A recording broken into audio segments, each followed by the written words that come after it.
Wow, Millie, just wow. That was so powerful, and it's given me a lump in my throat, I have to say. Really well said. Thank you. And of course, you know, these issues that we're talking about, the effects on real people's lives that Millie has alluded to, don't just have a rational policy response. They also invoke in all of us an emotional response because they are fundamentally emotive issues as well as policy issues. So I'd like us to take a little moment now just to reflect on that. If you care to look behind you, you'll see on the wall there the work of two fantastic artists, local artists, Julia and Caroline, who, during the course of our workshop today, have been developing a dream board and some visual minutes for what's being discussed. And the dream board that Julia is currently standing in front of captures our dread, our dreams, and our hopes for realization for education for sustainable development. Clearly, it's an issue that people feel very passionately about, which is, I think, why so many of you are here this evening. And we'd like to engage you. We'd like to engage you at this stage in helping us with our dream board, which will be an important benchmark for us moving forward, because it's a record of our dreads, our dreams, and our realizations that I hope we can revisit at different points in the project and use as a point of reference and a reminder about why we're doing this in the first place. So you should have in your packs, or you should have in front of you, or in the seat, a form which has dread, dream, and realization on it. And I'd like us just for 3 minutes, just to fill in those segments of the form. So hopefully, at least most of you will have a pen. This is my biggest dread right at this moment. And if not, could you share the pens between you? And we'll just have 3 minutes of quiet reflection, just for you to fill this in, and then Julia and Caroline will collect them in. Okay, so what's all this about anyway? This Network Plus, Transforming Education Systems for Sustainable Development. Well, the name, part of it, of course, is in the title, that we're interested in systemic change. We're interested in transforming education systems. We recognize, on the one hand, that in many parts of the low-income world, the middle-income world, and indeed all around the world, there is a learning crisis. And this is reflected in learning outcomes at different levels of the system, but also in terms of access to different parts of the education system. So many governments in Africa and Asia are struggling with dealing with more than 12 million young children of school-going age who are not in education at all, but also with the fact that the vast majority of those do not even reach basic thresholds of competency in mathematics and literacy.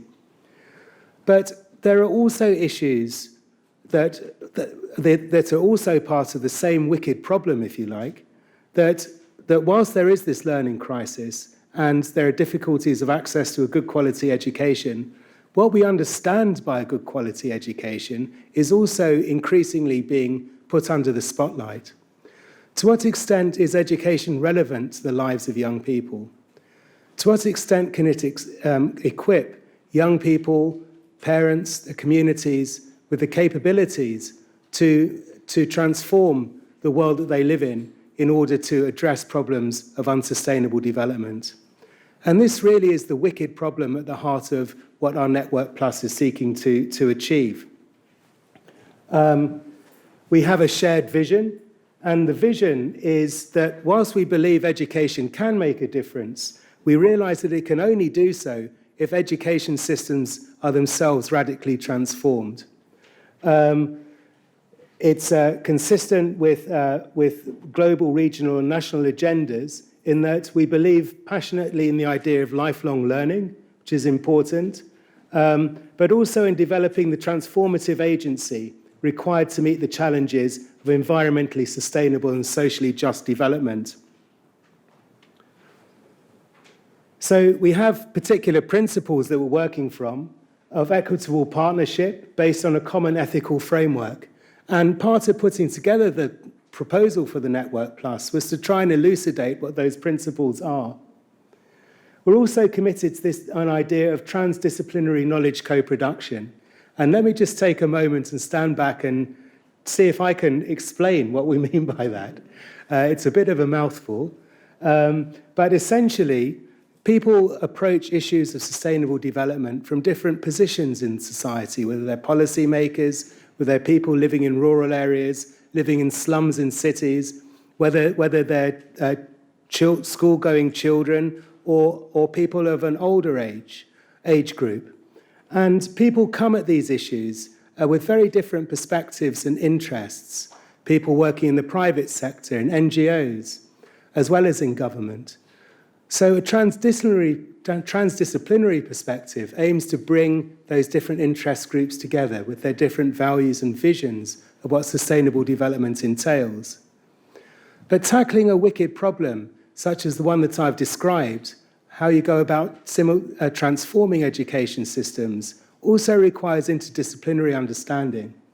We have in our team people not only from education, but people who have been working for years in the area of sustainable cities, from geography, the discipline of geography, people from economics, working on developmental economics, because of course, developing sustainable economies is a key part of what we expect education systems to do. People from health, but also people who are climate scientists. We have climate scientists in our advisory group, people with expertise of getting people involved in processes of social learning to mitigate issues of climate change. But of course, reaching the most marginalized means dealing with different kinds of inequalities in education. We have in our advisory group expertise in the area, for example, of indigenous knowledge systems. We have some excellent colleagues, Hassan Kaya and Mayashri Chimsami from the University of KwaZulu-Natal, who are specialists in this area and have worked across the African continent to not only assist indigenous people, but actually, more importantly, to understand that within indigenous communities is a tremendous resource about how to manage the effects of unsustainable development. Because, of course, indigenous communities have been dealing with issues of development, sustainable development, for many centuries, long before Western science was even conceived. These resources are often undervalued, and we want to draw on them in our project. But of course, underlying much of the issues are issues of poverty, and we have in our advisory group specialists in poverty, Professor Dave Gordon from the School of Policy Studies, who specializes in policy, for example. And we also have people who are concerned with gender, because it's often women, not only just women, but women living in rural areas, women who are at the sharp end of different kinds of oppression as well, who are also at the sharp end of unsustainable development. And we want to embed a concern with gender into the heart of what we're doing. So we have some gender specialists as well in our advisory group. Professor Fatima Chege, for example, from Kenya, and also Joan DeJager from the University of Minnesota. So we want to make sure that we address those cross-cutting issues. Well, our aims as a network are threefold. We want to develop, on the one hand, capacity to undertake this kind of research. And we're really committed here to Southern-led research. Part of our commitment to knowledge co-production is involving people who aren't usually involved in the research process directly in the research process, because we want to not only tap their expertise, but also their energy and their commitment to making a change in their communities. And in that sense, we need to learn from different kinds of groups. But we also want to build the capacity in southern universities and research institutes and NGOs to undertake this kind of research. And part of what we'll be doing is around capacity development, which we understand is multi-directional, not just north-south, but south-north as well, and south-south. But we also want to give out half of our money, we will be giving out half of our money, to projects, as Bruce suggested before, that will actually hopefully generate new knowledge around how education can contribute to sustainable development. So we want to co-produce the evidence and arguments urgently needed to transform education and training systems so they become genuine drivers of socially and environmentally just development. Okay, so at the outset, we have three particular areas that we're interested in relating education to. And in a moment, our partners will talk a little bit more about some of those areas and challenges in each of their countries.